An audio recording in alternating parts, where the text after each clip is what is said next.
Senhor meu Deus, tem misericórdia de nós.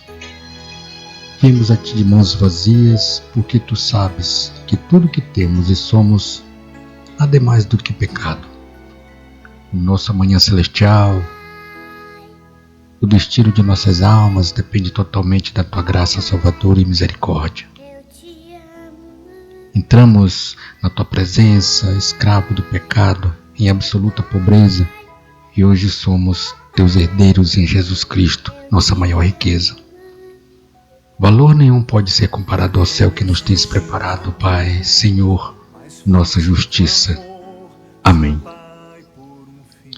Nós estamos estudando a doutrina da adoção. E no último episódio, hoje nós vamos concluir, falamos sobre os privilégios da adoção. E hoje nós vamos falar sobre as evidências da adoção na vida de uma pessoa. A adoção, como a justificação, é primeiramente uma obra, uma transação da Trindade que se efetuou no céu. Como no caso da justificação, a adoção também tem um aspecto legal ou jurídico. Quer dizer, é um ato de Deus pelo qual ele testifica o coração do filho adotivo por intermédio do seu Espírito Santo, sua posição de filho legítimo com todos os privilégios da sua graça salvadora. Contudo, há certas evidências visíveis que provam ao mundo incrédulo a realidade dessa obra de Deus. Os filhos de Deus têm certas características que os distinguem dos filhos do mundo. E nós vamos vê-las agora. Esse amor que vem de Deus. Muito bem. As evidências da adoção, nós vamos ver que os filhos de Deus, a primeira evidência é que eles são dirigidos pelo Espírito de Deus. Cada pessoa que já experimentou o novo nascimento pelo Espírito de Deus está sujeita à sua direção. O valor do trabalho que fazemos é determinado pela maneira em que nos entregamos à direção do Espírito. Se a pessoa está vazia do Espírito de Deus, ela não entende que uma vida morna é uma rebelião contra o Deus Todo-Poderoso. O apóstolo Paulo afirma que Cristo morreu para condenar o pecado e não o pecador. Romanos capítulo 8, ele diz, a fim de que o preceito da lei se cumprisse em nós, que não andamos segundo a carne, mas segundo o Espírito. E na carta aos Gálatas, capítulo 5, verso 18, ele escreveu, se sois guiados pelo Espírito, não estáis sob a lei. Então entendemos que quem está na carne está debaixo da lei, está sujeito a ela, mas aquele que crê em Cristo está vivendo pelo Espírito a liberdade da graça de Cristo. A segunda evidência da adoção na vida de uma pessoa é que os filhos têm confiança no Pai, têm confiança filial no Pai. Uma das características daqueles que não nasceram de novo pelo Espírito de Deus é o seu orgulho e sua autossuficiência.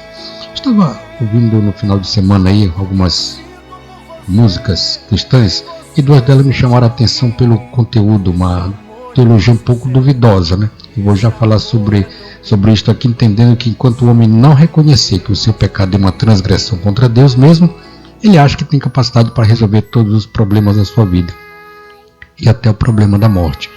É somente quando o homem reconhece o pecado na sua vida que ele compreende a sua necessidade de salvação. Quando ele reconhece que não há outro meio de salvação além daquele que Deus oferece, então a fé penetra no seu coração, dando-lhe uma confiança em Deus, semelhante à confiança que o filho tem no seu pai. Foi sobre esse assunto que o apóstolo Paulo escreveu em Gálatas capítulo 4, versículo 4 a 6. Vamos ler esse texto aqui na Bíblia, que diz assim, olha, Deus enviou seu filho nascido de mulher, nascido sob a lei, para resgatar os que estavam sob a lei, a fim de que recebêssemos a adoção de filhos. E porque sois filhos, enviou Deus aos nossos corações o Espírito de seu Filho que clama, Abba, Pai. Olha, eu falei a respeito da música, né? E da sua teologia um tanto quanto duvidosa. E vejam só, a música ela enfatiza o seguinte, que nós devemos ser nós mesmos, que acreditarmos em nós mesmos como se nós fôssemos um Deus eu. É verdade, meus irmãos. É um sinal de conversão verdadeira quando o homem perde toda a confiança em si mesmo e se entrega inteiramente ao Senhor, né?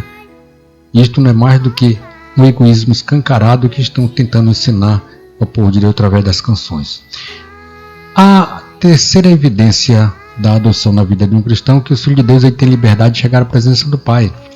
Aquele que já foi purificado do seu pecado pelo sangue precioso de Cristo e revestido da sua justiça, pode em qualquer momento, sem temor, chegar à presença de Deus. Mas aqueles que nunca foram purificados do pecado não têm esse direito. O homem não pode receber maior privilégio do que a liberdade de chegar à presença do Deus infinito, que fará qualquer coisa que se pedir segundo a sua vontade. Enquanto outrora éramos inimigos de Deus, sem direito de nos aproximarmos dele, agora temos o que Paulo diz em Romanos capítulo 5, paz com Deus por meio de nosso Senhor Jesus Cristo, por intermédio de quem obtivemos igualmente acesso pela fé a esta graça na qual estamos firmes e gloriemos-nos na esperança da glória de Deus, graças a Deus.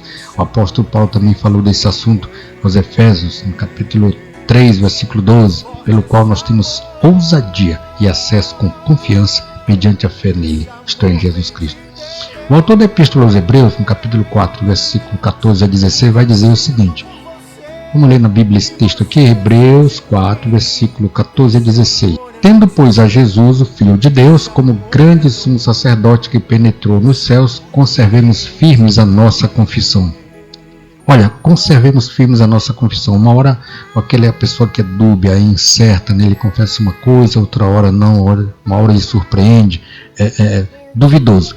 Continua, porque não temos sumo sacerdote que não possa compadecer-se das nossas fraquezas. Antes foi ele tentado em todas as coisas, a nossa semelhança, mas sem pecado. Acheguemo-nos, portanto, confiadamente junto ao trono da graça, a fim de recebermos misericórdia e acharmos graça para socorro em ocasião oportuna. Quando o Filho de Deus encara uma dificuldade, ele se dirige a quem? Aquele que tem toda a autoridade e poder para resolver o problema. Como eu amo os meus filhos. Muito bem, a outra evidência da filiação com Deus é que os filhos de Deus amam-se uns aos outros. Esta característica do Filho de Deus é a que mais falta na vida dos que confessam o seu nome no dia de hoje. Porém, Jesus Cristo deu muita preeminência a esse assunto. Essas características são intimamente relacionadas, entrelaçadas, porque aqueles cujas vidas são verdadeiramente entregues à direção do Espírito Santo e cujos motivos são suficientes, sujeitos à sua vontade, manifestarão grande fé e confiança em Deus. O homem de fé, meus irmãos, é um homem de oração e só chegará muitas vezes diante do trono da graça em oração. Eu não ia fazer o estudo da oração, mas resolvi juntar o que já foi dito aqui e organizar para a gente fazer o estudo da doutrina da oração. A partir de março nós vamos tratar sobre esse assunto. É impossível orar sinceramente por alguém sem desenvolver amor verdadeiro por ele.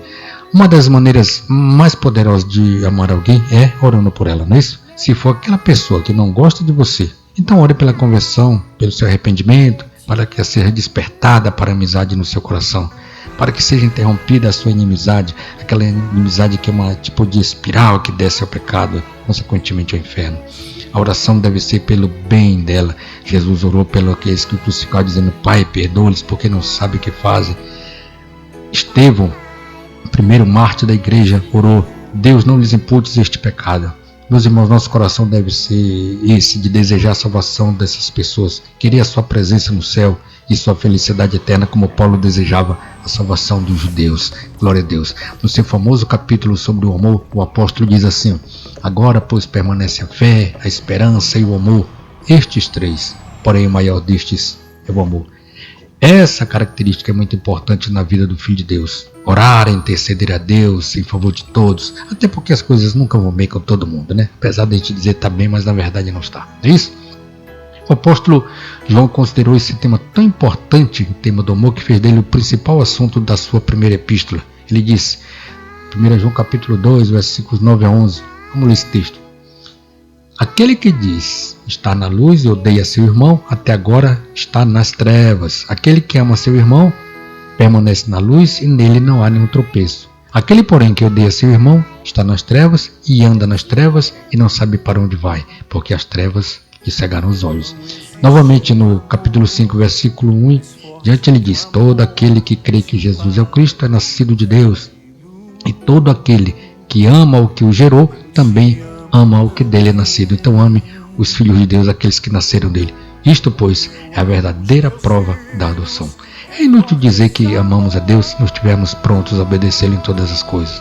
Os seus mandamentos são claros e definidos e não são difíceis, porque com cada mandamento ele dá poder necessário para cumprir o mesmo. Ele diz agora no versículos 2 e 3: Nisto conhecemos que amamos os filhos de Deus, quando amamos a Deus e praticamos os seus mandamentos, porque este é o amor de Deus, que guardemos os seus mandamentos. Ora, os seus mandamentos não são penosos. Jesus disse, O meu jugo é suave e o meu fardo é leve.